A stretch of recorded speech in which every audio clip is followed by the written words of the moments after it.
Hello all. तो आज के न्यूज़पेपर में हम देखते हैं क्या न्यूज़ है यूपीएससी के पॉइंट ऑफ व्यू से। तो डायरेक्टली स्टार्ट करते हैं। सबसे इंपॉर्टेंट न्यूज़ जो चल रहा है वो रिजल्ट्स के ऊपर, इलेक्शन रिजल्ट्स। तो इसमें इंपॉर्टेंट क्या है एग्जाम के पॉइंट ऑफ व्यू से? कुछ इंपॉर्टेंट नहीं है, बस एक दो चीज़ जान सकते हो, रिवाइज कर सकते हो। पहला ये कि पौंडीचेरी में इलेक्शन कैसे होता है, यूनियन टेरिटरी है तो कुछ डिफरेंस है क्या रिप्रेजेंटेशन में, that is a good point two understand. Second, ये कुछ कुछ इलेक्शन के रिलेटेड टर्म्स है कि एग्जिट पोल्स क्या होता है, इसके रिगार्डिंग कोई रेगुलेशन है, रिप्रेजेंटेशन ऑफ पीपल एक्ट के बारे में थोड़ा सा पढ़ सकते हो। Nothing much, completely skippable. Second important news जो है वो थोड़ा सा इंटरनेशनल रिलेशन के पॉइंट ऑफ व्यू से भी देख सकते हो आप, थोड़ा सा ज्योग्राफी के पॉइंट ऑफ व्यू से देख सकते हो, तो हिस्ट्री के पॉइंट ऑफ व्यू से देख सकते हो। That is regarding Lipulekh pass. तो इंडिया नेपाल रिलेशन में लिपो लेक पास एक प्रॉब्लम स्टार्ट हो गया था कुछ टाइम पहले, जब नेपाल गवर्नमेंट उसका अपोज करने लगी कि लिपो लेक पास जो है वो नेपाल का इंटीग्रल हिस्सा है। एक ट्रीटी हुआ था सुगाल ट्रीटी, जिसके बारे में उसका पेज 2 में मेंशन है, आप पढ़ सकते हो। आइडिया यह है कि लिपो लेक पास के थ्रू इंडिया और चाइना मिलकर जो कैलाश मानसरोवर यात्रा कंडक्ट कर रही है, तो उसके खिलाफ नेपाल ने ऑब्जेक्ट किया। तो it can be a prelims question और may be an important point, अगर ये एस्केलेट होता मैटर तो ओवर टाइम मेंस क्वेश्चन भी बन सकता है इंडिया नेपाल रिलेशन के ऊपर। तो इसलिए जानना अच्छी बात है। थर्ड पॉइंट में थोड़ा सा आपको पता होगा कि कॉन्स्टिट्यूशनल बॉडीज और एक्स्ट्रा कॉन्स्टिट्यूशनल बॉडीज जिसके जो डायरेक्टली कॉन्स्टिट्यूशन में मेंशन नहीं है, उनके बारे में प्रीलिम्स में क्वेश्चन बन जाता है। तो उस हिसाब से बॉर्डर सिक्योरिटी फोर्स और नारकोटिक्स कंट्रोल ब्यूरो, ऐसे और भी कॉन्स्टिट्यूशनल ऑर्गेनाइजेशन जिनका जिक्र आज के पेपर में किया गया है, उसको आप ऑब्जेक्टिव के पॉइंट ऑफ व्यू से नोट कर सकते हो उनके पावर्स के बारे में। फिर अगला आर्टिकल ये है कि इंडिया का प्राइवेट सेक्टर जो स्टार्टअप्स है, प्राइवेट सेक्टर स्पेस सेक्टर के अंदर, उसमें जो डेवलपमेंट हुआ है उसके बारे में। तो एक सबसे पहले ये एक्सप्लेन का हिस्सा है, छोटा सा एक्सप्लेन वाला आर्टिकल भी आप पढ़ सकते हो इसके बारे में। पर एक छोटा हिस्सा भी पढ़ सकते हो कि इंडिया में जो स्टार्टअप्स हैं, जैसे कि गैलेक्स आई है, उसके बाद अग्निकूल है, उसके बाद स्काईरूट है, ध्रुवा स्पेस है, बेलाट्रिक्स है, ये कैसे वर्क करती है इनके बारे में एक दो दो ऑब्जेक्टिव आप पढ़ सकते हो। इनका की फोकस एरिया क्या है जो यहाँ मेंशन है इसी आर्टिकल में।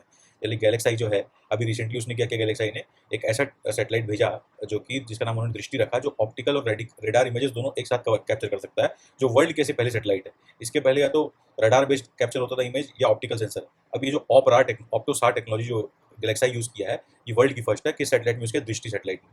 तो ऑब्जेक्टिव के पॉइंट ऑफ व्यू से पॉइंट बन सकता है। बट ओवरऑल मेंस के क्वेश्चन के हिसाब से अगर देखें तो private sector role in Indian space sector, इसके इस थीम के अराउंड अगर आप थोड़ा मटेरियल रेडी करें, उसमें ये फॉटर पॉइंट बन सकता है। अब एक एक्सप्लेन पेज में एक और आर्टिकल है जिसमें बताया गया है कि इंडिया ने रिसेंटली एक new emergency messaging system test किया है। तो ये तो आपके एक मेंस के लिए एक इंपॉर्टेंट पॉइंट बन सकता है कि इमरजेंसी या फिर डिजास्टर मैनेजमेंट, ये सब के अंदर आप एक सॉल्यूशन की तरह, रिकमेंडेशन की तरह इसको यूज कर सकते हो। उसके अलावा भी कि कौन सा टेक्नोलॉजी यूज करता है, सेल ब्रॉडकास्ट टेक्नोलॉजी यूज करता है, वो कैसे वर्क करती है, उसके बारे में थोड़ा पढ़ सकते हैं आप। जैसे कि अपने इंडिया में ये टेक्नोलॉजी कौन डेवलप कर रही है, centre for development of telematics, जो कि डिपार्टमेंट टेलीकम्युनिकेशन के अंडर आता है, वो इस टेक्नोलॉजी को डेवलप कर रही है। India SMS based alert system जो कि है वो ऑपरेशनल है across all states and UTs. पर ये एसएमएस बेस्ड नहीं है, ये सेल बेस्ड है, सेल ब्रॉडकास्ट है। ये डायरेक्टली आपके सेल में एक पई पी करके मैसेज आपने कभी सुना होगा रिसेंटली, अगर आपके पास भी मैसेज आया होगा तो वहाँ पे आपने ध्यान दिया होगा, ये डिफरेंट तरीके से वर्क करता है, मैसेज की तरह वर्क नहीं करता, एक पॉपअप मैसेज की तरह वर्क करता है बेसिकली।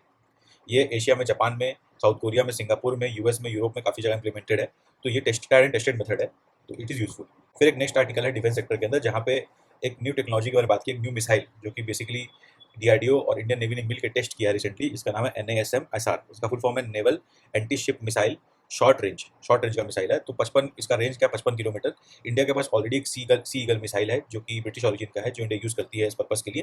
पर एक तो इंडिजिनस टेक्नोलॉजी होने का अलग बेनिफिट होता है, तो NASM-MR उसके अंदर फिट होता है। इसका वजन जो सी ईगल से है 200 kg कम है। तो light short range missile India बनाई है, जिसको हेलीकॉप्टर से लॉन्च किया जा सकता है। ये किस लिए काम आता है, इसका मकसद है to engage hostile vessels from safe distance. एक सेफ डिस्टेंस से कोई अगर हॉस्टाइल वेसल जो हमारी तरफ अटैक कर रहा हो या बढ़ रहा हो, तो उससे हम इंगेज कर सकते हैं, उस पर अटैक कर सकते हैं। That's the idea. इस पे दो और फीचर का बात किया गया है जनरली हेलीकॉप्टर लॉन्च मिसाइल्स के अंदर, that is man in the loop and water line hit. इसको आप पढ़ सकते हो, नॉट वेरी इंपॉर्टेंट। बट अगर ये टेक्नोलॉजी यूजफुलनेस का बढ़ जाता है तो ऑब्जेक्टिव में पूछ सकता है कि मैन इन द लूप मतलब ह्यूमन ऑपरेटर को लूप में रखना इन द मिसाइल टेक्नोलॉजी। फिर वाटर लाइन हिट का मतलब कि वो जो वाटर लाइन है, आसमान और पानी के बीच का जो वाटर लाइन है, तो मिसाइल को उसके ऊपर हिट करना है कि उसके अंदर डूबा हुआ सबमर्सिव वे में हिट करना है, उसके ऊपर ये टेक्नोलॉजी, ये वर्ड का नाम है।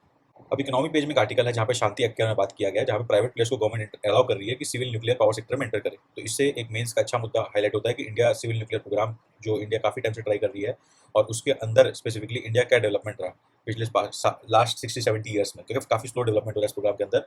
इसके अंदर ऑब्जेक्टिव के पॉइंट ऑफ व्यू से कुछ कुछ इंपॉर्टेंट मुद्दे बनते हैं। लाइट वाटर रिएक्टर्स क्या होता है, प्रेशराइज्ड वाटर रिएक्टर क्या होता है, प्रेशराइज्ड हेवी वाटर रिएक्टर्स क्या होता है, इंडिया में कितने फेज का न्यूक्लियर प्रोग्राम है और कौन सी फेज में चल रहा है अभी, उसके अंदर रेगुलेटरी बॉडी कौन कौन सी है, एटॉमिक एनर्जी रेगुलेटरी बोर्ड है, डिपार्टमेंट ऑफ एटॉमिक एनर्जी, इनके क्या क्या रोल्स हैं, इनके ऊपर आप बेसिक जानकारी ले सकते हो। शांति एक्ट क्या है जो रिसेंटली गवर्नमेंट ने अभी अलाउ किया है, इशू किया है, इसको आप रीड कीजिए। जस्ट शॉर्ट कि शांति एक्ट सिविल न्यूक्लियर में कैसे इनेबल कर रहा है, दैट्स इट, नथिंग मच।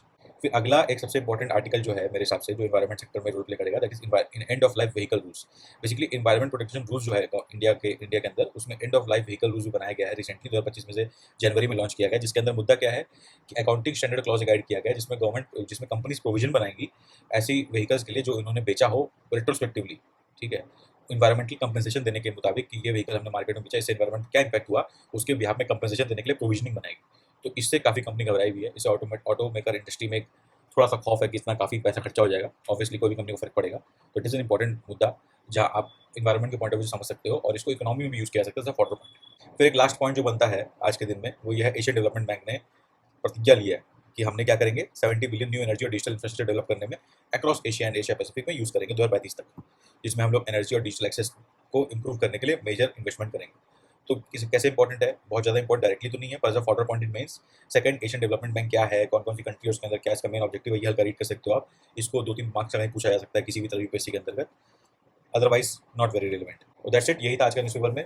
कोई भी आपके क्वेश्चन हो आज के न्यूज़पेपर आर्टिकल को लेके यूपीएससी के पॉइंट ऑफ व्यू से, तो feel free and comment box में हमसे बिंदास पूछिए, जितना हो सके हम उसको आंसर करेंगे। Thank you very much.